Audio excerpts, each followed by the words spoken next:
Let's tie an RS2 today. This is a great fly for summertime. And here are the materials.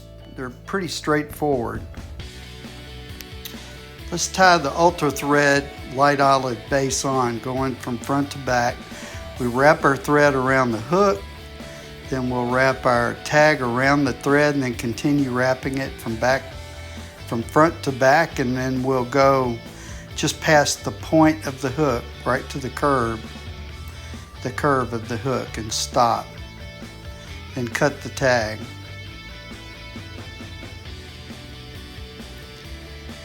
Okay, next we're going to lay our microfibers down for the tail.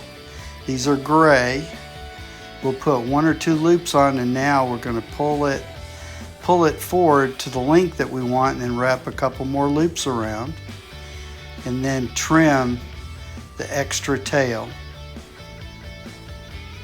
And then we'll keep, well, actually before we continue wrapping the thread, I'm going to put a little bit of UV epoxy right at the V of the tail and put the light on it to harden it. And what that'll do is that will hold the tail feathers in that nice V shape, and that's something the trout can really key in on. Okay, once that's dry, we'll continue wrapping that thread forward just a little more, and then now we're going to put a noodle of light olive dry dubbing on there, the thread, and then we're going to wrap going the same direction, keeping it even as possible. Now I could have tied that on a little tighter, so notice I tied enough on to go to the middle. And so now we're going to tie our CDC puff on there. It can be a little tricky at times because those fibers keep wanting to wrap around. So pinch tightly, wrap the loop around it, then continue lifting up those fibers so they don't go all the way around. Now what we're going to do is we're going to wrap the thread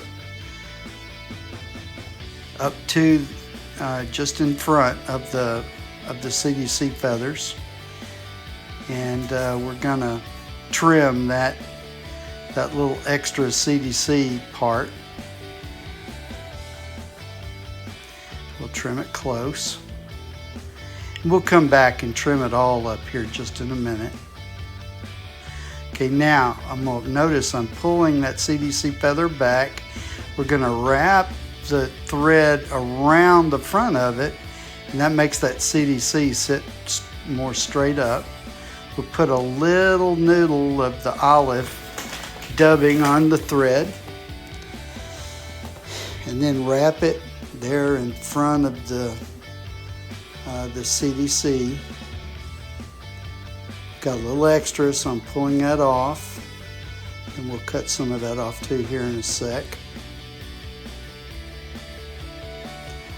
And we clean it up.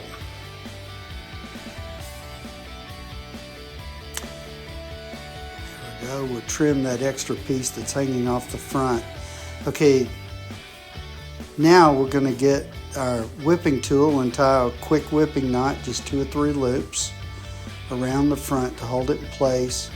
Pull it down, pull it out, keeping pressure the whole time on the thread so it does right. Now we're going to trim our thread off, and then go and trim the extra dubbing. We'll trim it close. This is when a good set of scissors is handy. And I still leave mine just a little buggy. Some people like them real tight. You know, I don't know that the fish really care. They bite these things either way, I think. Let's talk about fishing this fly. This is an emerger, and it's an emerger mayfly, or you can fish it as a midge. Now here's what it looks like under the water when the midge are floating on the top of the water and the fish is going up and taking the larva. And here's another view. They'll slurp the midge off the top. In fact, if it's quiet outside, you can actually hear them slurp, the slurping noise. And here's what the midge looks like when they're floating on top of the water. Fish emergers in the film where those larvae are floating. You want it to be a real light tippet, 6 or 7x, small flies, and you want your strike indicator to be at least 24 to 36 inches above the fly and float in a drift, and it can't move it at all. It's got to have a natural drift. So there you go. That's how you tie and fish an RS2. Have fun and be safe out there.